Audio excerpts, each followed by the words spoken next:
"I'll be back before midnight," she said, not even turning to look at me as she buckled her heels. I didn't respond. I was still staring at the plastic grocery bag on the counter. Inside it, a box of breath mints she never bought, 2 tiny perfume samples, and a single receipt time-stamped an hour before she claimed she was at her mom's 5 nights ago. Now she was curling her hair for someone else. I should have said something clever, something that would have made her spin around and fall to her knees, confessing everything with tears in her voice. But I just stood there like a damp rug someone forgot to pick up.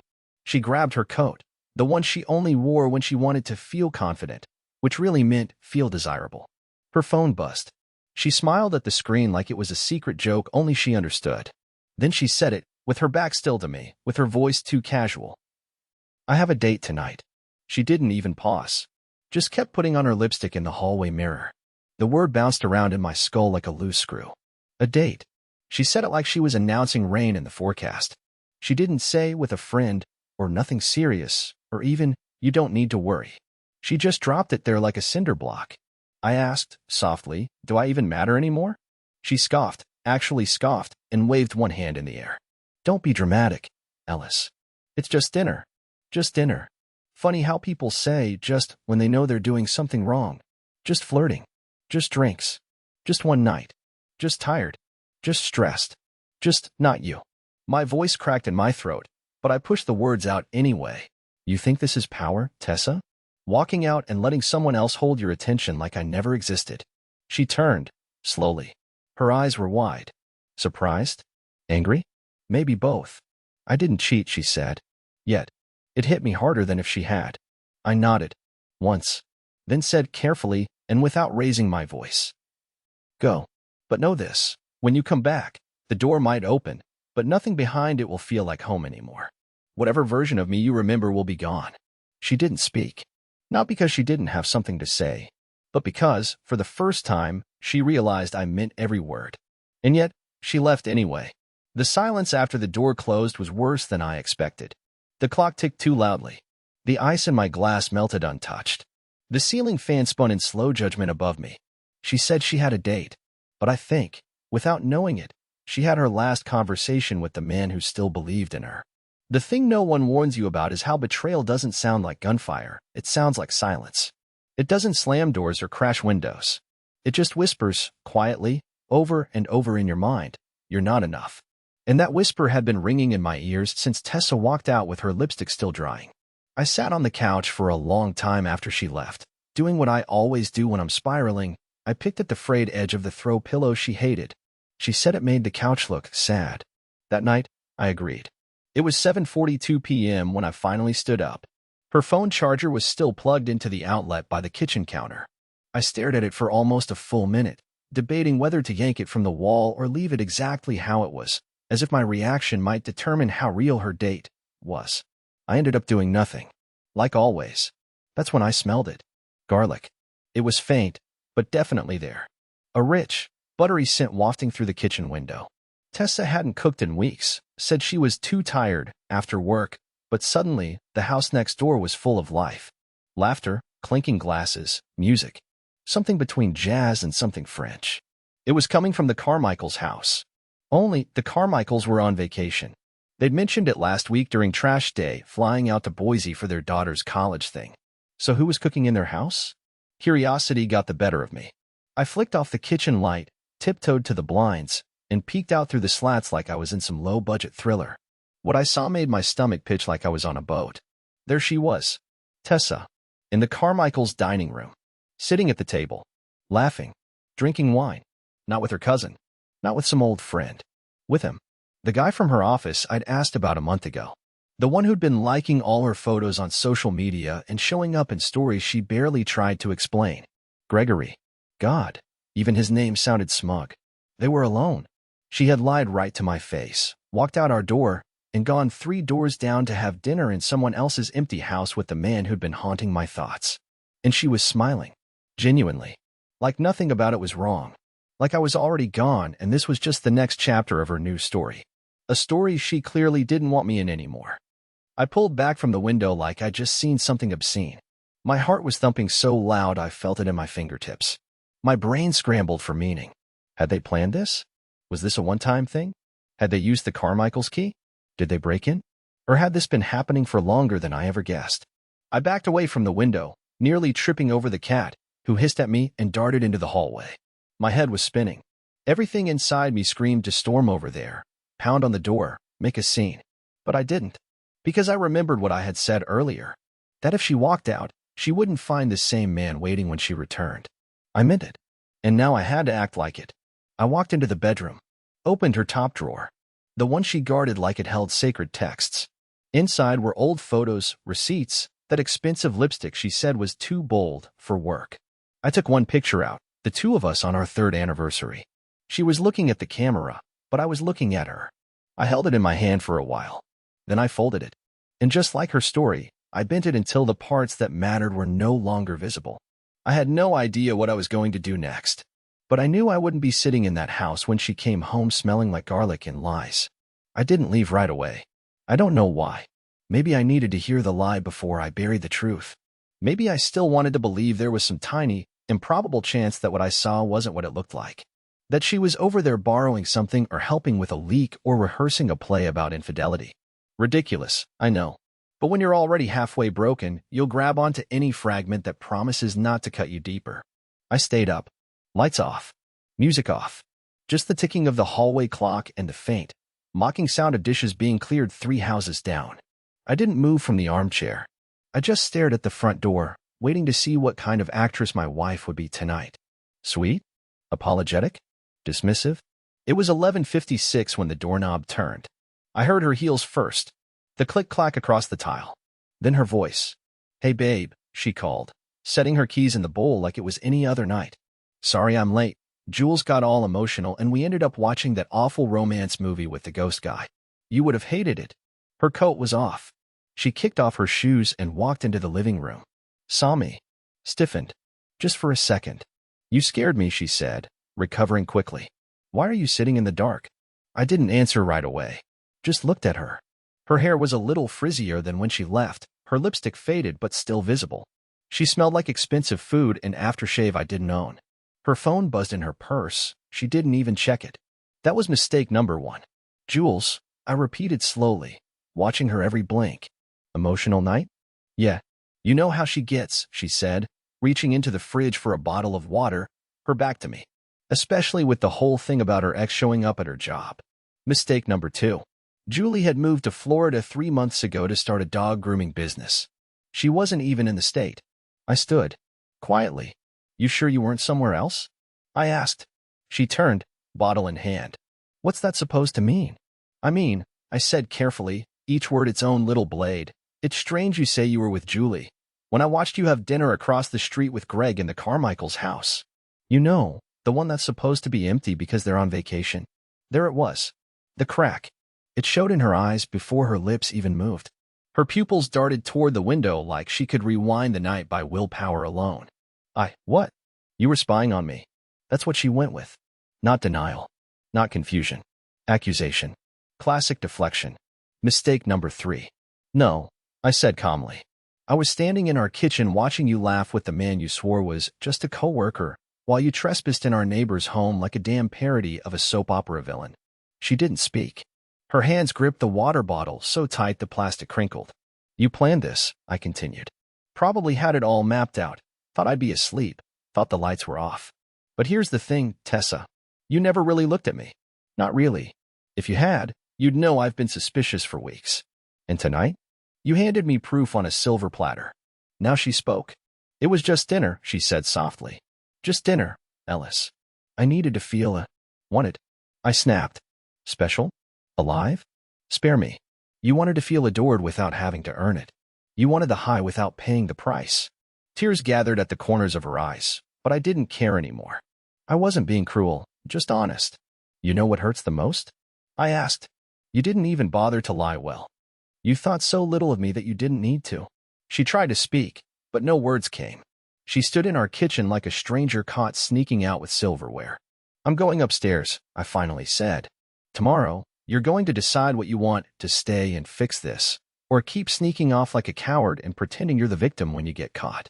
She didn't follow me up the stairs. I heard her sit down at the kitchen table and bury her face in her hands, The quiet kind of sobbing that never moves the furniture. But I didn't go back. I had more to say. And tomorrow, I'd say all of it. I didn't sleep that night. Not a wink. I lay on top of the covers, fully dressed, staring at the ceiling fan while it creaked in slow, uneven circles above me. The air in the bedroom felt heavy, like it was soaked with words we never said. I could hear her moving around downstairs, opening cabinets, closing them, walking in small circles like a ghost stuck in a loop. At one point, she turned the faucet on for no reason and left it running for almost 5 minutes before shutting it off. I imagined her staring into the sink, trying to wash off the night, trying to figure out if she could still control the damage. But control was no longer on the table. Around 6 a.m., when the sky turned that dull gray blue and the birds started chirping like everything was normal, I got up. I walked to the closet and opened the small wooden box I hadn't touched in years. It was tucked beneath a stack of winter clothes I never wore anymore. Inside were the things I had buried, not physically, but emotionally. Anniversary cards. A photo strip from the county fair where we'd laughed until our faces hurt. The dried corsage from our wedding. Even the tiny, faded note she left in my lunchbox when we first started dating. I love how your mind works. Don't ever change. I held that note like it was radioactive. My hands trembled as I read it again and again, like maybe if I stared long enough, the woman who wrote it would suddenly appear at the doorway and say it was all a mistake, that she still believed it. But she didn't.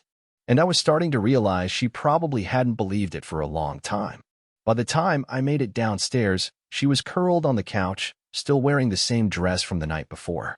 Her eyeliner had smudged beneath her eyes. She looked up at me and sat up quickly, like she'd been preparing a speech all night. "I don't know what you think you saw," she started. "Stop," I said. Not loud. Not harsh. Just final. She froze. "I don't need you to rewrite it for me," I continued. "I know what I saw. And I know what I felt before I saw it. Which was nothing. That's the real problem. You stopped seeing me long before you started seeing him." Tessa looked like she was about to argue, but the words didn't come. Instead, she just sighed, deep and broken, and slumped back against the cushions. "I didn't mean for it to go that far," she said. "I swear, Ellis, it wasn't supposed to become anything. And yet," I said, "you picked his table over our couch. His laughter over our silence. His night over our history." She blinked rapidly, and I realized it wasn't guilt on her face. It was panic. Not because of what she'd done, but because she knew I wasn't going to scream, or cry, or beg. She wasn't getting a performance. She was getting consequences. Then I did something I never thought I'd do. I placed the old wooden box on the table in front of her. "What's this?" she asked, her voice barely above a whisper. "Evidence," I said, "of what we were, of what I thought we still were. I want you to open it. Look at every piece, every note, every photo. And while you do that, I want you to ask yourself one thing." She looked up at me, eyes rimmed with red. "What thing? Was it worth it?" I asked. "All of it. The lying, the sneaking, the stories. Was the attention of a man who doesn't even own a full set of dinnerware really worth setting fire to all of this?" She didn't open the box. She just stared at it like it might explode. And in a way, it already had. I didn't wait for her reply. I left the house and walked aimlessly around the block 3 times, passing the Carmichael's dark, silent home. I imagined what they'd say if they ever found out their dining room was used as the backdrop for my humiliation. I wondered if I'd ever be able to sit at our own table again without seeing her reach across it for someone else. When I came back, she was still sitting there. Still hadn't opened the box. She looked at me as I entered, and I saw something new in her expression. Fear. Not fear of me. Fear that she'd broken something that wasn't going to be glued back together with a few apologies and a month of being better. I sat across from her. "You want to stay?" I asked. "Then start talking. No lies. No half-truths. And don't ask me to carry this by myself anymore." She swallowed hard, nodded slowly, and then she started to speak. But what she said next, I never could have prepared for it. She didn't start with an apology. That's what caught me off guard. There was no trembling lip or teary-eyed, "I'm sorry." She just sat up a little straighter, folded her hands in her lap like she was about to negotiate a business deal, and said, "I don't think I've been in love with you for a while now." And just like that, every fiber of my body tensed. Not because the words were shocking. No, the real gut punch was that they weren't. They slid into place too easily, like they'd been sitting in the silence between us all this time, just waiting for someone to speak them out loud. I didn't say anything. I wanted to. God, I wanted to. But what do you even say to that? It's not like you can argue someone into loving you again. So I just sat there, holding onto the edge of the chair as if the room might tilt. She looked away when she spoke next. Not out of shame, but calculation. It started off as conversations after work, she said. Greg, he listened to me. He made me laugh. It didn't feel heavy like things have felt here. I know how that sounds, but I need you to understand. I didn't go looking for it. It just happened. I let out a bitter chuckle that surprised even me. You don't trip and fall into someone else's arms, Tessa. That's not how gravity works. She flinched, but only slightly. Still, no apology. He noticed things, she continued, like when I changed my hair or wore a different perfume. You used to notice too. But somewhere along the way, we stopped seeing each other. You became muted, like you were always 3 steps behind, watching life pass you by. So I deserved it. I said quietly. No, she said immediately. No, that's not what I meant. But she had. Whether she realized it or not, she had meant exactly that. She had rewritten the story in her head where I was the inattentive husband, and she was the unappreciated wife who just happened to find solace in someone else's attention. Classic, convenient, and deeply, painfully untrue. I stood up, not out of rage. I just couldn't sit still anymore. My legs felt like they were filled with static. I paced to the window, stared out at the empty driveway, then turned back to her. You want to know what I noticed, Tessa? I asked. I noticed every time you came home late and didn't bother explaining. I noticed when you stopped texting me during the day. I noticed when you started locking your phone, changing your passwords, switching perfumes. I noticed when you smiled less around me and more at your screen. I noticed all of it. I just didn't say anything because I kept hoping it was a phase, that you'd come back to me on your own. She looked at the box on the table again, still unopened. You think I don't miss who we were? She asked. I do. I miss the version of you who laughed at my terrible impressions and made pancakes at midnight just because I looked sad. But that guy, he's been gone for a long time. No, I said, stepping closer. He's not gone. You just stopped looking for him. And I kept showing up anyway, hoping that maybe today would be the day you saw me again. But you didn't. You saw Greg. You saw his shirts, his dumb car, his jokes. You saw a novelty. I was the wallpaper. Always there, always faded. We stood there in silence for a long moment.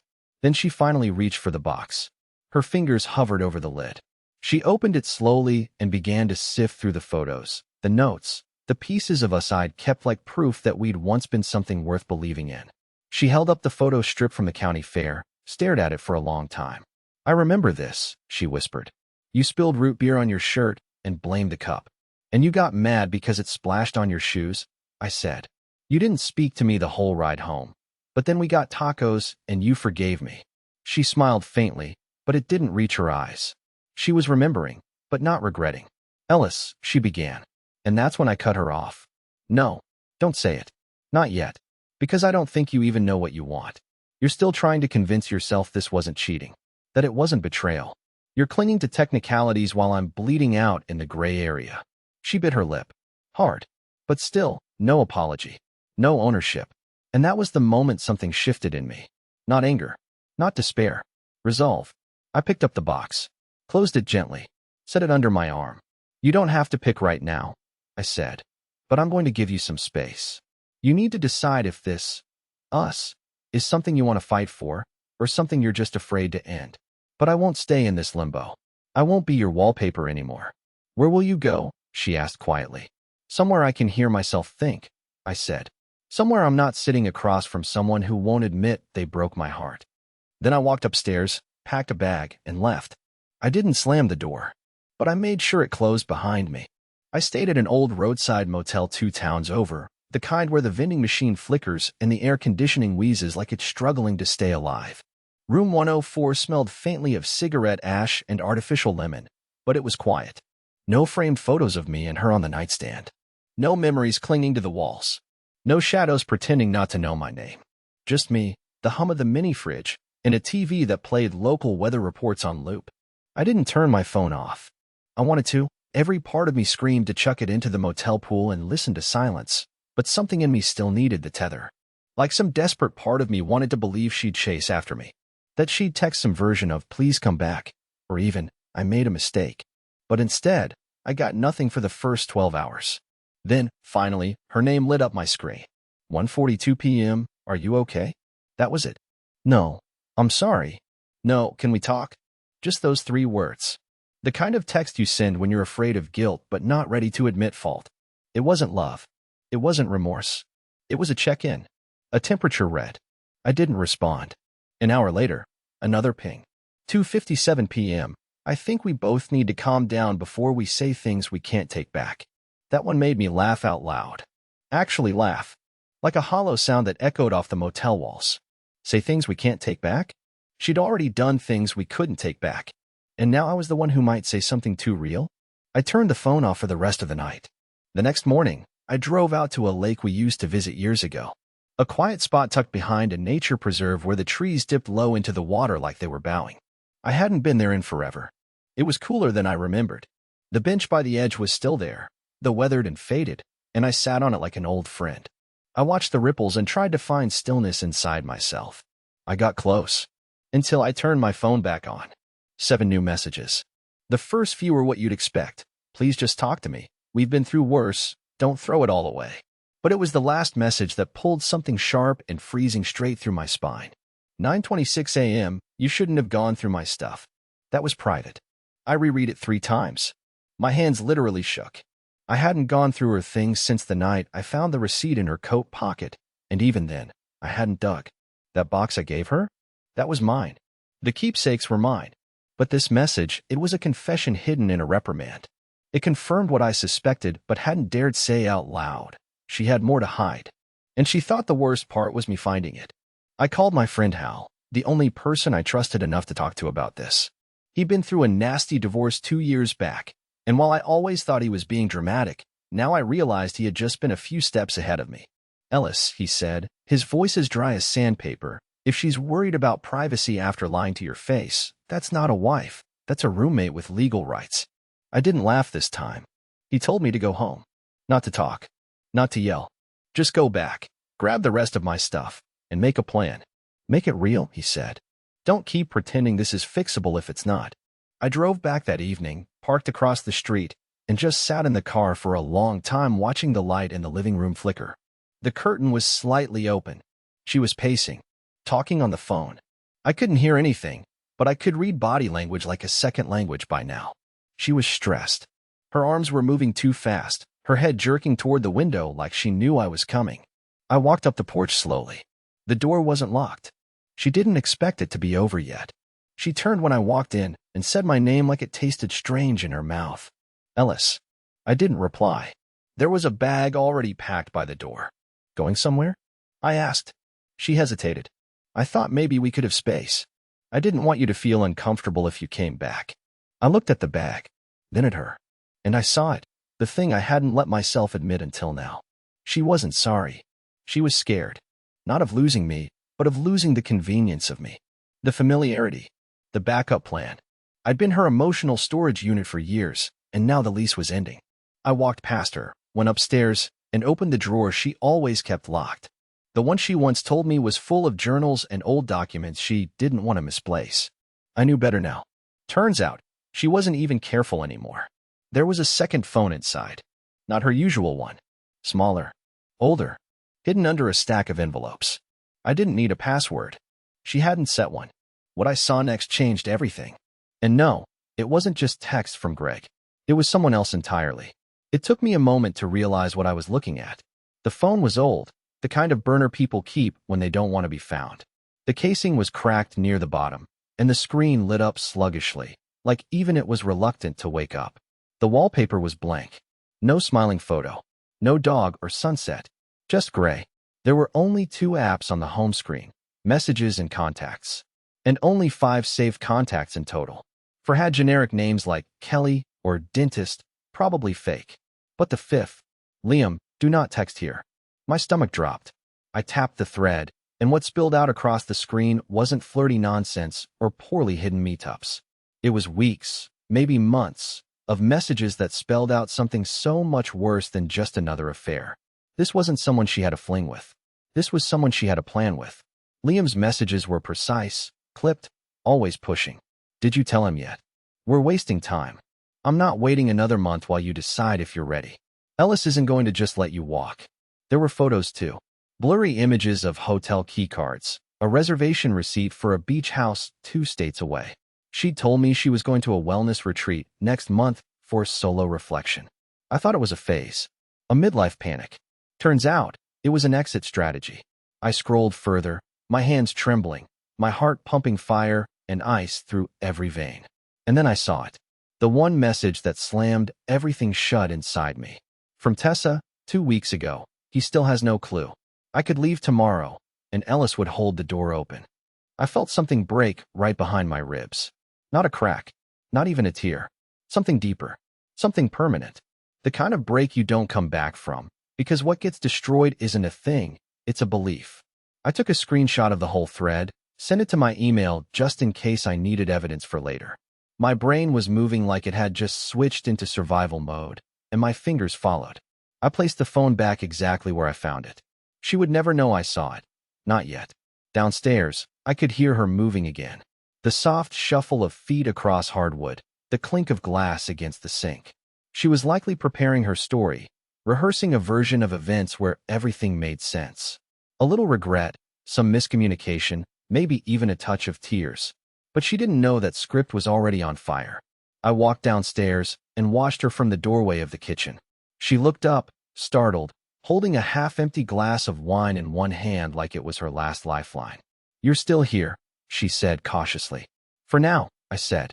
She studied me for a moment, trying to gauge where I was, emotionally, mentally.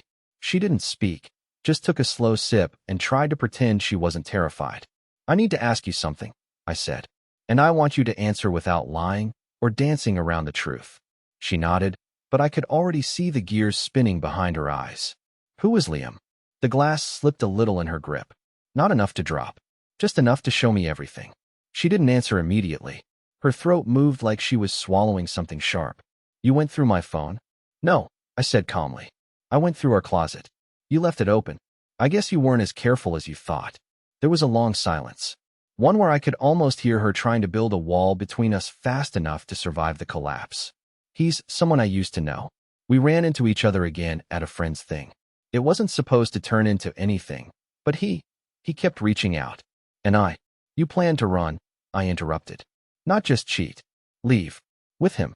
She finally put the wine glass down. "I didn't know how to tell you, Ellis. I kept waiting for the right moment, but it never came. I wasn't sure. I didn't want to hurt you. You didn't want to lose the safety net," I said. "That's not the same thing." She tried to speak again, but I held up a hand. "I'm going to make this simple," I said. "You have a decision to make. And don't insult me by saying you already chose me just because I caught you first. If I hadn't seen that phone, where would you be next month? At the beach house? With him? Would I have come home to a goodbye note?" She sat down heavily at the kitchen table. "I don't know," she whispered. That broke me more than any lie, because it meant she didn't care enough to know. "I'm giving you 3 days," I said, "to make a choice. Stay or go. But if you stay, you start from scratch. Full honesty, therapy, accountability. If you go clean. No money, no negotiation, no dragging it out. And don't expect me to cry at the door." She nodded slowly, not really looking at me, just staring into the wine glass like it held a map of her future. I left the house again that night, not because I was running, but because I needed air that hadn't passed through her mouth. I drove for hours, barely noticing the road. When I came back the next morning to pick up a few things, the house was empty. And so was her closet. But she hadn't taken the second phone. And what I found on it after she left, that changed everything. The house felt different the moment I stepped inside. Not just quieter, emptier in the soul. It was like walking into a theater after the show ended and realizing the actors had left mid-scene. Her shoes were gone from the doorway. Her toothbrush, missing from the holder. The scent of her perfume no longer lingered in the hallway. But there was no note. No, "I'm sorry." No goodbye. Just absence. And yet, somehow, I didn't feel abandoned. I stood at the foot of our bed, staring at the empty side where she used to sleep, and I didn't feel rage, or betrayal, or even grief. What I felt, strangely, was relief. Then I remembered the second phone. I went to the drawer upstairs and opened it again. It was still there, exactly where I'd left it. This time, I dug deeper. The messages with Liam stopped 4 days ago. That meant she hadn't texted him since the night I confronted her. Maybe she knew it was over. Maybe she didn't have the stomach to follow through. Maybe, just maybe, she had walked out for real, but not with him. Then I checked the photos. Buried in the gallery, far beyond the ones I'd seen before, was a folder labeled just in case. And inside it, pictures of me. Me, at the lake. Me, grilling in the backyard. Me, fixing the leaky faucet in the guest bathroom, the one she always said she'd call a plumber for. Some of them were clearly taken from inside the house, through windows or doorways, as if she'd been watching me from behind glass, observing, recording, maybe regretting. And beneath those photos was a single video. I hesitated before tapping it, but curiosity won. It was a shaky recording, about 30 seconds long. She was filming herself in the car, her makeup smudged, her voice breaking. If you're watching this, it means I left. I couldn't say it to your face, Ellis. You were too kind. Too steady. I messed up. I thought I wanted more, but I realized too late I already had everything. I don't expect you to forgive me, but I hope one day you'll find someone who sees you the way you deserve to be seen. And I hope, if I'm lucky, you'll remember the best parts of us. She sniffled, wiped her face, ended the recording. And that was it. No manipulation. No guilt. Just truth, quiet and broken, but truth all the same. I sat there in stunned silence for what felt like hours. For the first time in months, maybe even years, I didn't feel like I was losing something. I felt like I'd survived something. And something strange happened after that. I started rebuilding. Slowly. Quietly. I got rid of the couch we'd shared. Painted the walls a new color. Took the cat with me to the park every morning like an old man chasing peace. I stopped checking the mailbox expecting a letter. I stopped rereading our old texts. And I started doing things that felt like me. Not the me who made pancakes at midnight for her approval, but the me who just liked pancakes. A few months later, I went back to the lake. Same bench. Same stillness. But I wasn't haunted by memories this time. I was met with a new one. A woman sat beside me, maybe a little older than me, sketching the view with charcoal on a folded notepad. She didn't say hello right away. Just nodded. We sat in silence for 10 minutes before she spoke. Pretty peaceful, huh? I smiled. It is. She glanced at me. You come here often? Used to, I said. Then I stopped. Now I'm trying again. She smiled gently. Well, welcome back. We talked. Nothing heavy. Nothing that needed fixing. Just two people breathing in the same air. It was the first time I felt like maybe, just maybe, something good could begin again. And that's the truth I never expected to find at the end of this story. I didn't need her to come back. I needed me to. And I did. Fully. Finally. Quietly and entirely whole.